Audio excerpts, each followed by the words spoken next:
Oke, welcome back to my channel. Jadi hari ini saya mau bahas Piala Presiden 2025 yang akan diselenggarakan openingnya besok di hari Minggu. Kita langsung masuk aja ke intronya.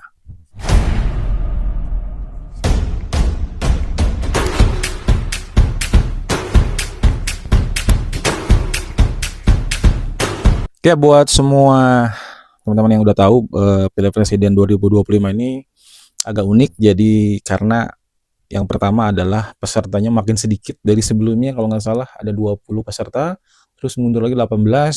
Kemarin ada 8 tim, sekarang cuma 4 tim ya yang digadang-gadang, lalu ada penambahan 2 ya. Nah ini usut penyusut sepertinya ini adalah agenda dari Bapak Ketum kita sendiri PSSI, yaitu Bapak Erick Thohir, yang sebenarnya ingin mengenalkan sepak bola Indonesia kepada tim undangan atau invitation ya. Port FC yang diundang dari Thailand dan juga Oxford United. Benang merahnya adalah sebenarnya ini adalah klub yang diundang yang punya pemain timnas Indonesia gitu. Port FC ada Asnawi Mangku Alam, Oxford United ada Marcelo Ferdinand, dan juga pahlawan timnas di 3 match terakhir ya oleh Romeni. Ini yang jadi sekalian sepertinya akan menjadi sebuah saling bertukar ini ya informasi. Jadi mungkin saja setelah mengikuti kompetisi ini, baik itu Port FC dan Oxford, nanti setelah mungkin gelarannya selesai, dari manajemennya atau dari tim pelatihnya akan mengincar beberapa pemain yang ada di Liga Indonesia ya, terutama pemain lokal gitu. Dan akan nanti juga pesertanya selain ada Persib Bandung, Dewa United, dan juga juara bertahan Arema FC, juga ada satu tim selection yaitu Indonesian All Star yang tadinya sebelumnya disebut BRI Liga 1 All Star ya, tapi kalau itu disebutnya mungkin ada pemain asing, tapi karena ini lokal semua jadi Indonesia All Star. Nah, pertandingan pertama akan dimulai besok tanggal 6. Pertandingan pembukanya Persib akan menghadapi wakil dari Thailand, Port FC. Lalu di pertandingan keduanya di grup B-nya yaitu antara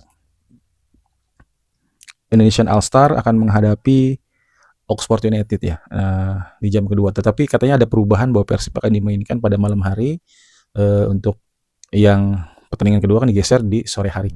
Nah, di grup A ini terdiri dari 3 tim, Persib Bandung sebagai tuan rumah, terus ada Port FC dari Thailand, dan juga Dewa United. Nah, ini 3 klub ini saling bertemu musim lalu, terutama untuk pihak Persibnya ya, karena selain menghadapi Dewa United di Liga domestik atau Liga Indonesia, Persib juga ketemu Port FC di kompetisi ASEAN Champions League 2 ya musim lalu.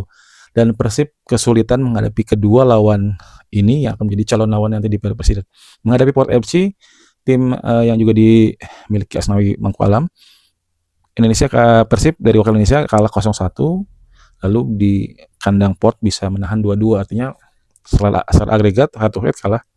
Terus juga menghadapi Dewa United kalah berturut-turut dua kali ya. Ya, jadi sebuah pencapaian yang kurang menggembirakan bagi Persib musim lalu ya, dengan apa rekor yang bisa menjadi back to back champion. Ditambah musim ini Persib akan istilahnya atau ibaratnya dimulai dari nol, karena hampir semuanya dibongkar atau cuci gudang untuk tim yang membawa Persib juara 2 kali berturut. Total 14 pemain sudah, atau 15 pemain ya, sudah dilepas. Di antaranya ada yang habis kontrak, ada yang 1 pemain atau 2 pemain ditebus oleh klub lain, ada 1-2 pemain muda yang di loan atau yang dipinjamkan oleh klub dari Liga 1 ya. Nah, ini yang memungkinkan Persib artinya hanya tersisa 50% skuad musim lalu, ditambah pemain asingnya baru semua ada 8, seperti yang kemarin di video saya yang sudah di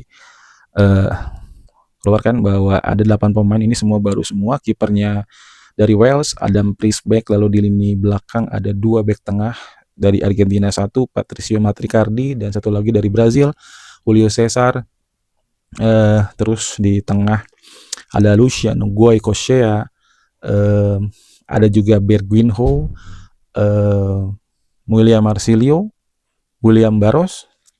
Nah, ini yang nama-nama yang nanti akan menjadi punggawa baru dari kuota pemain asingnya gitu. Untuk tambahan pemain lokalnya ada di nama Sadil Ramdhani dan Dewangga Alfrenda Dewangga ya. Untuk apakah ada nama lokal terbaru, kemarin di-spill oleh Coach Bojan bahwa dia belum tahu, ya mungkin listnya sudah ada. Untuk masalah ada penambahan atau enggak, kayaknya ini nggak jadi protes Bojan Hodak ya, karena memang sebenarnya inti porosnya memang sudah dapat sih.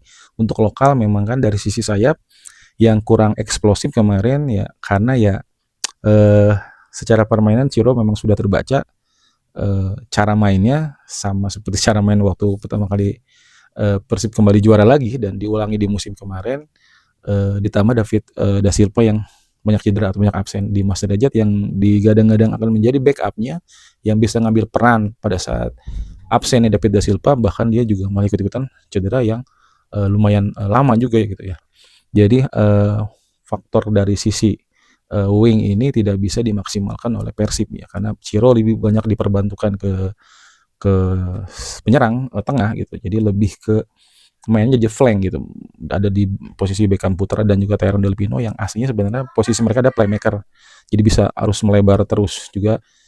Untungnya bisa memaksimalkan Rian Kurnia yang meskipun dia tidak selalu dalam tanda kutip membahayakan gawang lawan, tetapi beberapa golnya juga sangat menentukan untuk poin-poin yang Persib raih di setiap pekannya atau setiap pertandingan.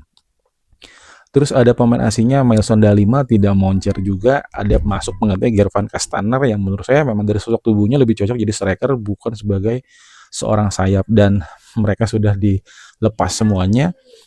Sosok-sosok yang sekarang menggantikannya ada nama Berginho, William Marsilio yang bisa melebar bermain ya, juga ada nama Sadil Ramdhani yang bisa bermain sayap. Jadi sekarang untuk opsi winger itu sudah banyak opsi selain ada nama Beckham Putra juga ya. Sejauh mana Persib bisa mencoba peruntungannya di Piala Presiden, yang lagi-lagi Persib membuat statement baik manajemen maupun pelatih tidak selalu bilang mengincar target juara. Ini lebih ke karena preseason ya, meskipun hadiahnya ini sangat fantastik, sangat mewah, sangat fancy sekali. Ini ajang percobaan dari Coach Bojan Hodak yang pada saat kemarin ditanya juga bahwa bermain di tengah 6 Juli ini tidak cukup karena baru bermain maksudnya latihan barengnya timnya baru kurang lebih 5 harian gitu ya, dan itu pun pemainnya belum semua ngumpul sampai di akhir match sebelum pertandingan nanti. Tapi melihat komposisi tim lain juga kurang lebih akan berubah, seperti Port FC juga lawan dari Persib, beberapa pemain juga ada yang keluar masuk termasuk pelatihnya. Lalu juga Dewa United yang sepertinya sedikit membongkar beberapa skuadnya meskipun tidak sebanyak Persib, menambah nama-nama kuat, nama-nama profil yang juga lumayan besar. Contohnya ada Nick Kuipers, lalu juga ada Edo Febriansah dari Persib Bandung yang meyakinkan kita bahwa target mereka tidak main-main untuk musim depan. Peluang Persib menghadapi keduanya sekarang menjadi sangat terbuka, karena selain akan bermain menghadapi mereka juga akan didukung oleh puluhan ribu supporter yang akan nanti memberi dukungan penuh. Artinya memang ini target dari Persib harusnya sih menjadi juara grup ya, dan di sini sistemnya adalah masing-masing juara grup akan langsung ke final dan runner up akan saling berhadapan untuk peringkat ketiga. Nah, untuk yang penasaran untuk squad full atau squad official yang belum diresmikan atau belum keluar dari PT LIB juga maupun Persib ya, tapi nama-nama kemarin sudah bocor. Persib sudah punya 28 pemain, tapi baru 5 pemain asing yang dimasukkan di list. Apa ini hanya baru draft saja karena ya 3 pemain belum masuk list, dan ada 3 sampai 4 pemain muda di luar nama siapa yang dipinjamkan ya, seperti Azikri dan juga Ferdiansa ya ke Persijap Jepara. Bagi teman-teman yang sudah menonton video saya, terima kasih. Salam olahraga.